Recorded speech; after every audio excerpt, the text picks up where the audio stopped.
menghadapi resesi ekonomi kita harus apa? Kita harus berhemat ya dalam konsumsi.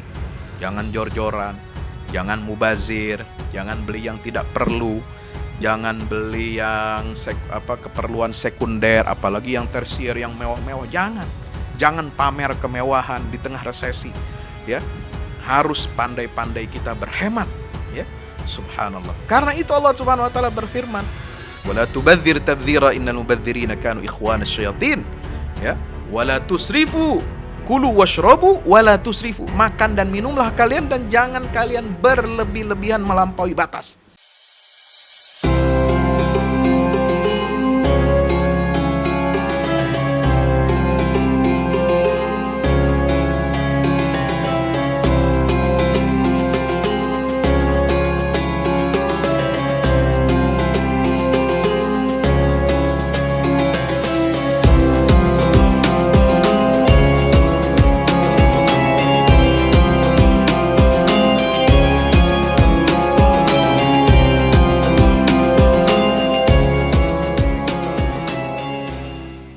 Assalamualaikum warahmatullahi wabarakatuh.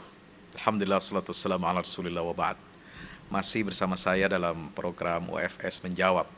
Ada pertanyaan dari netizen, Pak Ustadz, sekarang ini imbas daripada pandemi global COVID-19, ya, negara dan juga dunia menghadapi resesi ekonomi. Bagaimana Islam memiliki konsep, apakah ada Islam memiliki konsep untuk menghadapi dan mengatasi krisis ekonomi ya atau resesi ekonomi? Baik, bismillah. Dalam Al-Qur'an ya kita diajarkan untuk optimis. Pertama ini dulu, mental dulu. Ya. Mental kita harus kuat menghadapi situasi krisis seperti apapun. Sehebat apapun, mental kita harus kuat. Dari mana mental itu kuat? Akan muncul karena akidah yang kokoh. Akidah mukmin mengatakan ya, wa ka'ayyin min dabatin la tahmilu rizqaha Allahu yarzuquha wa iyyakum. Berapa banyak binatang, hewan, makhluk hidup yang bergerak melata bernyawa di atas muka bumi ini yang dia tidak sanggup memikul rezekinya, Allah lah yang memberikan dia rezeki. Allahu yarzuquha wa iyyakum, bukan hanya binatang itu, kalian juga. Subhan. Jangan takut resesi. Jangan takut nanti kekurangan makan, kurang, gak bisa hidup. Itu kata Allah dalam surat Al-Ankabut ayat 60. Untuk meyakinkan dan menenangkan hati orang-orang beriman yang akan hijrah dari Makkah ke Madinah. Kalian boleh tinggalkan harta yang banyak di Makkah. Kalian tinggalkan pekerjaan kalian. Tapi kalau kalian membawa iman, hijrah ke Madinah, hijrah menuju Allah dan Rasulnya, tenang, jangan galau, jangan sedih. Allah pasti akan ganti harta yang kalian tinggalkan di Makkah itu. Dan Allah akan cukupi rezeki kalian di negeri yang baru itu. Subhanallah. Dalam surat Hud juga dinyatakan, wa ma min dabbatin fil ardi illa 'ala Allahi rizquha wa ya'lamu mustaqarraha wa mustaudaha kullun fi kitabim mubin. Ya, tidak ada satupun binatang melata yang bergerak, bernyawa, ya, kecuali Allah telah jamin rezekinya. Subhanallah. Ya, kullun fi kitabim mubin. Semua sudah tercatat di dalam Lauhil Mahfuz. Ini pertama.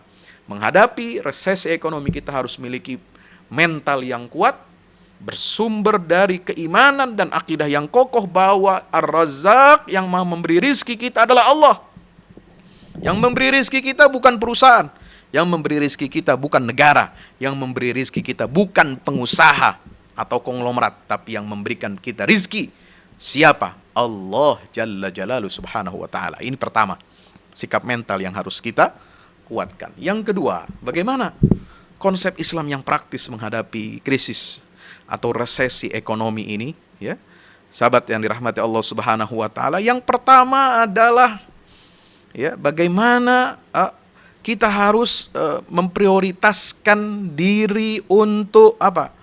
Terutama bagi pemerintah, bagi para pemangku kepentingan, ya, dan juga para pengusaha karena mereka pelaku ekonomi dan juga buruh adalah menguatkan sektor real dalam industri. Sektor real.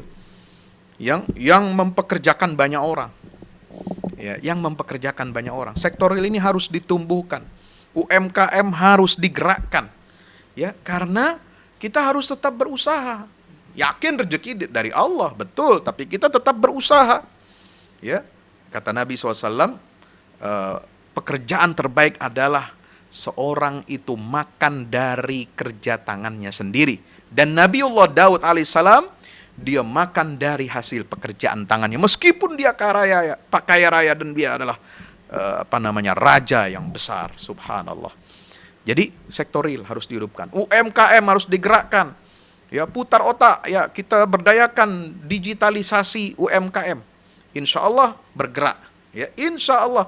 Karena uang yang beredar di negeri kita ini, yang nggak ada yang berkurang, nggak ada yang berubah, tetap sama. Hanya karena imbas tidak ada ekspor impor, karena transportasi ekspor impor menurun, kemudian penerbangan,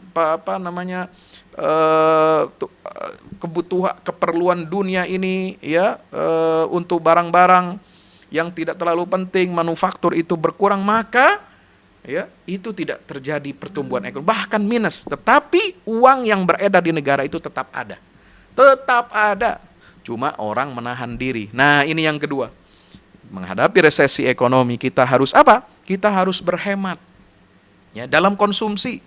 Jangan jor-joran, jangan mubazir, jangan beli yang tidak perlu, jangan beli yang keperluan sekunder, apalagi yang tersier, yang mewah-mewah. Jangan pamer kemewahan di tengah resesi, ya. Harus pandai-pandai kita berhemat, ya. Subhanallah. Karena itu Allah Subhanahu wa taala berfirman, "Wala tubadzir tabdzira innal mubadzirina kanu ikhwanas syayatin." Ya, "Wala tusrifu, kulu washrabu wala tusrifu." Makan dan minumlah kalian dan jangan kalian berlebih-lebihan melampaui batas. Ya. Kemudian juga di dalam Al-Quran ini luar biasa. Ada ajaran bagi kita untuk apa? Nabung. Ada nabung, ya. Bagaimana kita diajarkan oleh Al-Quranul Karim, ya, melalui kisah Nabi Yusuf alaihi salam. Nabi Yusuf ini bukan hanya sekedar nabi yang mendapatkan ujian yang begitu rupa, begitu banyak, tetapi beliau juga diangkat, dipilih sebagai, ya, menteri besar, atau mungkin dia perdana menteri yang mengatur seluruh perbendaharaan negara ketika negara Mesir itu mengalami krisis parah, ya, krisis pangan yang dinyatakan dalam mimpi Raja Mesir yang yang ada di dalam surat Yusuf. Ya, surat Yusuf ayat 46 mengajarkan apa? Yusuf ayyuhas siddiqu aftina fi sab'i baqaratin fi sab'i baqaratin simanin ya'kuluhunna sab'un ijaf wa sab'i sumbulatin khudrin wa ukhra yabisat la'alli arji'u ilan nasi la'allahum ya'lamun. Qala, apa jawab Nabi Yusuf? Ketika Nabi Yusuf, ya, raja itu mengutarakan mimpinya. Saya mimpi begini, ada 7 ekor sapi betina yang gemuk dimakan oleh 7 ekor sapi betina yang kurus. Lalu ada di sampingnya 7 tangkai gandum yang hijau, yang bulirnya bagus, besar, ya, dan dan ada 7 tangkai lainnya yang kering. Sampaikan apa? Solusi menghadapi mimpi ini. Ternyata mimpi ini bukan sekedar bunga tidur atau kembang tidur. Ini adalah satu visi yang diberikan oleh Allah Ta'ala bahwa negara ini akan mengalami krisis. Maka apa jawab Nabi Yusuf? Tazra'una sab'a sinina da'aban fama hasadtum fadharuhu fi sumbulihi illa qalilan mimma ta'kulun. Kalian harus apa? Bercocok tanam 7 tahun. Secara berturut-turut 7 tahun bercocok tanam. Artinya apa? Kita harus menyiapkan lumbung pangan. Kita harus punya ketahanan pangan. Ya, sekarang pemerintah sudah buat apa? Food estate. Itu penting itu. Itu penting. Itu resepnya Nabi Yusuf alaihissalam. Karena nomor 1 yang diperlukan oleh rakyat kita ini adalah dalam keadaan resesi krisis adalah ketersediaan pangan yang cukup, murah, dan kalau bisa digratiskan oleh pemerintah. Nah, untuk apa? Supaya hidup rakyat ini, subhanallah, ya, Itu 7 tahun berturut-turut disuruh apa? Bercocok tanam. Apa yang kamu tuai, apa yang kamu panen, fama hasattum fadaruhu fi sumbulihi. Ya, maka disuruh apa? Disuruh simpan. Biarkan gandum itu jangan dibuka, biarkan dia berada tetap di tangkainya. Lalu disimpan di gudang penyimpanan yang besar, kecuali hanya sedikit yang untuk kalian makan sehari-hari. Jadi negara yang harus mengatur distribusi ini. Jangan sampai ada rakyat yang kelaparan akibat resesi ekonomi. Tsumma ya'ti min ba'di dzalika, ayat 48. Sab'un sidadun ya'kulna ma qaddamtum lahunna illa qalilan mimma tuhsinun. Kemudian akan ada 7 tahun yang sulit, yang akan menghabiskan apa yang kalian simpan itu untuk menghadapi tahun-tahun sulit itu.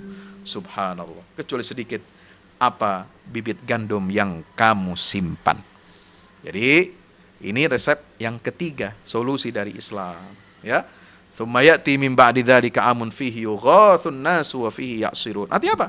Kita harus banyak berhemat, kita harus siapkan ketahanan pangan secara nasional. Ya, pemerintah harus bekerja keras, rakyat juga harus bekerja keras untuk menghindari resesi ekonomi ini. Ini pasti resesi, ini konstruksi, ya, pertumbuhan ekonomi pasti di bawah 0% minus, ya. Tetapi rakyat tidak boleh kelaparan, rakyat tidak boleh mati. Resepnya ada pada Islam, solusinya ada pada Islam. Dan yang terakhir, yang keempat, apa? Kita harus memupuk takaful, ya. Kita harus saling mengayomi, saling memberikan jaminan. Ya, karena itu ajaran Islam. Takaful. Takaful ini sangat penting, ya. Kita sebagai satu saudara harus saling melindungi satu dengan yang lainnya. Wal mu'minuna wal mu'minatu ba'duhum awliya'u ba'din. Orang-orang beriman itu mereka ini saling melindungi, saling mengasihi satu sama lain. Ruhama'u bainahum, saling berkasih sayang. Ya, mereka itu kata Nabi SAW, hakul muslimi alal muslim, itu ada hak seorang muslim atas muslimnya. Yang kata Rasulullah SAW, ya, tidak boleh kamu tidur dalam keadaan kenyang sementara tetanggamu kelaparan. Ayo kita bangun gerakan peduli satu keluarga, peduli satu keluarga. Bukan lagi satu orang, peduli satu orang, satu keluarga yang mampu, yang mencukupi diri keluarganya, dia harus membantu satu keluarga yang lain. Nah, inilah. Oleh sebab itu, takaful, tarahum, ini yang akan menguatkan kita menghadapi resesi ekonomi. Itulah konsep Islam memberikan solusi. Wallahu a'lam bishawab. Wassalamualaikum warahmatullahi wabarakatuh.